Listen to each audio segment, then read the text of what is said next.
Instructions. Each of the 3 experiments shown include a digital scale to show the weight in grams of material as is produced or consumed during the reaction. As you navigate through the experiments, pay attention to how the weight of the initial starting materials, reactants, changes, as well as how the weight of the final materials produced, the products, changes. Note whether anything is lost or gained during the reaction. In addition, for those experiments that involve gases, a digital meter showing volume in liters is provided. The volume of a gas is directly proportional to the amount of material present. Pay attention to how the gases are consumed or produced in the reactions. Please note that you will not be able to continue in this animation until you select the correct answers for each quiz. Part 1. PreSleaze Lab. Given the poor understanding of the nature of matter, the art of alchemy flourished well into the 18th century. Alchemists believed that inexpensive base metals like lead could be magically transmuted into precious metals like gold. Supporting this idea was the way certain common materials like the ore red calx appeared to magically transform into other materials. Red calx, a mineral commonly used in women's cosmetics into the 1700s because of its red color, appeared to magically transform into the silver liquid metal mercury upon heating. The English natural philosopher Joseph Priestley was one of the first scientists to carefully observe this transformation. Priestley observed that red calx did not magically transform when heated. Rather, it appeared to release a strange gas, and in the process, mercury was left behind. Try this experiment yourself, and as you do, be careful to observe what happens. How much material do you start with? What is produced after the experiment?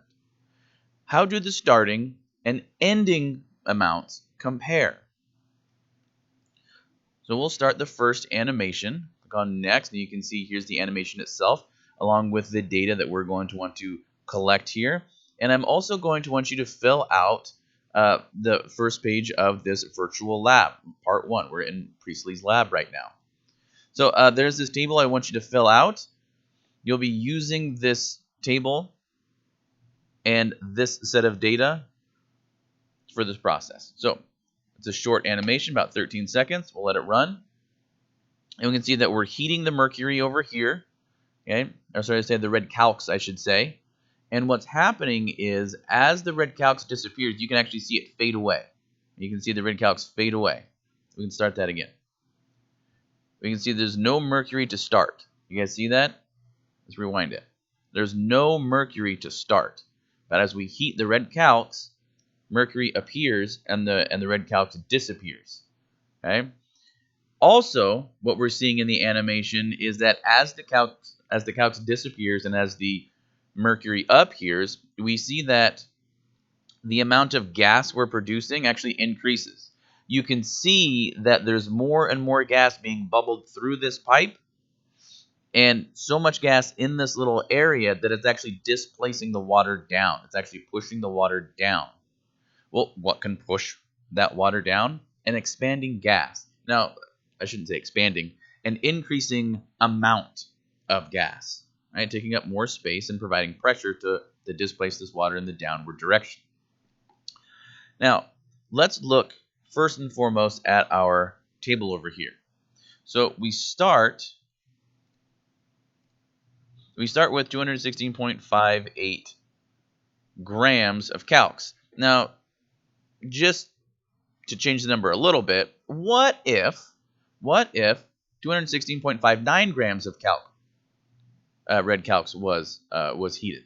So again, you can see this again. We let the animation run all the way through, and we see that we started with 216.58 grams. We had none left over. We ended up having some mercury left over. We had 200.59 grams of mercury. You'll notice that that's a different number. Okay, it's not 216.59. It's 200.59. Well, where did the other 15.99 grams go? Because there's a difference. According to the law of conservation of mass, whatever we start with should be the mass of whatever we end with. So where did the other 15.99 grams go? It went here. Okay? Remember, there's also a gas produced. Okay? We started with 0 liters of that gas, which equates to 0 grams of the gas. But after we consumed all of this calx, we ended up not only with the 200.59 grams of mercury, we ended up with 11.2 liters of gas, which ends up being 15.99 grams of that gas. Again, you don't have to know what gas it is. You just need to know that you collected 11.2 liters of it, and that 11.2 liters of it equates to 15.99 grams. Now, key observation. When you add this 15.99 grams to the 259 grams, you end up with this 216.58 grams that you started with. Again, law of conservation of mass. So, if we were to start with 216.59 grams of calx, what would the total mass of the products be? You guessed, it would be 216.59 grams. Okay? Now, based on this experiment, what would the volume of the gas be? Well, we can see that the volume of the gas produced is 11.2 liters. Now, if we were to use that same idea, right, the law of the conservation of mass, so we have 100 grams of starting material versus 200 grams of starting material. I can't go back and reset this simulation to start with that amount of reactant, of calx. So I'm going to have to use my mind. I'm going to have to extrapolate what I learned from the animation and kind of come up with what numbers would go under 100 grams and 200 grams. Now remember, the law of conservation of mass. The mass of whatever I start with, 100 grams, has to be equal to the total mass of the products. So what would the total mass of the products be if I started with 100 grams?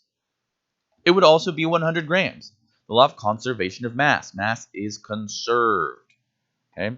Same thing if I start with 200 grams of calx. I'm going to end up with 200 grams of product. Now, I can divvy up those products among any number of products, right? So I can produce some amount of mercury. I can produce some amount of a gas. But when I add those masses together, they'll be the same mass as what I started with. Now it's going to be a little bit on the tricky side is getting the volumes here for the 200 grams and the 100 gram portion of the data table. And I'm not going to get super exact on you.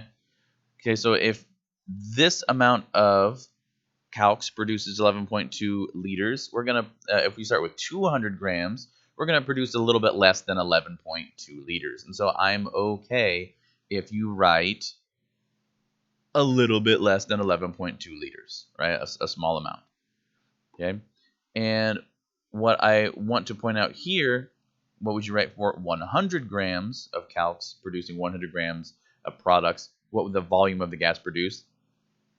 I would actually be okay if you simply wrote half of the gas produced with 200 grams, right? Because you have half of the starting materials. You're going to produce half of the volume of gas. So, some questions about the lab. Number 1, what happened to the mass of the material in the flask as it was heated? So we're talking about the material we started with. Okay, we start with calx, right? Calx right there. What happened to the mass of the calx in the flask as it was heated? Well, it went down. It was being consumed. It was being used up in that reaction. So, since it's being turned into, it's reacting to form mercury and this gas, whatever it is, we can safely say that the mass of the material in the flask decreased as it was heated. Number 2, what did you note about the masses of the gas produced and the mercury metal left in the flask? Well, one thing that you should have noticed is that when you add the mass of the gas to the mass of the mercury produced, they equal the mass of the starting reactant, right? The calx. Again, that's according to the law of conservation of mass. So, number 3, state the relationship between the volume of gas produced and the mass of the calx that was heated. So, when we get 11.2 liters of gas, okay, out of 216.58 grams of calx, what would happen if we were to burn, I don't know, or should I say heat 400 grams of calx? Just as an example, what would happen? Okay. Well, if we burnt 400 grams of calx, we'd produce more of this gas. We'd produce more volume of this gas. Well, as you can tell from the data table that you filled out up here, what happened when you consumed less calx? Well, you produce less volume, smaller volume. And so when there's more calx, there's more volume of gas. When there's less calx, there's a smaller volume of gas. And so we learned last chapter that that is called a direct relationship, okay, a direct proportionality. So state the relationship between the volume of the gas produced and the mass of the calx that was heated. They're directly related. All right, let's get ready to move on to the next simulation by answering some of these questions. Number 1, did the mass of calx in the flask change upon heating? Right? Now we can still see from the data, even though I scrolled down, that we started with 216.58 grams. We ended up with none of it, right? So the mass decreased. Yeah, so yes, it did change. It decreased. Number 2, how did the mass of the gas compare to the mass of materials in the flask? Okay, so the mass of the gas, again, we have the produced amount over here, 15.99 grams is what we ended up with. How does that compare to the mass of the materials in the flask? Okay. The mass of the gas did not change during heating? Well, that's not true because it went up, it increased. The mass of the gas increased by the same amount that the flask decreased. Oh, okay. The mass of the gas decreased. No, it definitely increased. It didn't go down, it went up. And the mass of the gas changed randomly. That random word bothers me. Okay? Not a lot of random things happen in the world, especially if you're not talking about the kinetic molecular theory of matter. And so we have one option where the gas increased, and it increased by the amount that the flask decreased. Because, again, you started with this much in the flask, you ended up with this much in the flask. So where did it go? It left the flask. Number 3, how did the volume of the gas produced change in the experiment? The volume of gas did not change? Well, that's not right. The volume of gas changed proportionally to its mass. Okay, we got proportionality here. Okay, so when so proportional to its mass, that means if the mass went up, the volume went up, or this didn't happen, but if the volume went down, the mass would go down. That's what it means to be proportional to the mass. Or the volume of the gas changed randomly. Not a lot of random things going on here. Okay, so it changed proportionally to its mass. All right, guys, that's part 1 of this virtual lab. Make sure you have your data table filled out as well as your responses to number 1, 2, and 3. And I'll see you in the next animation.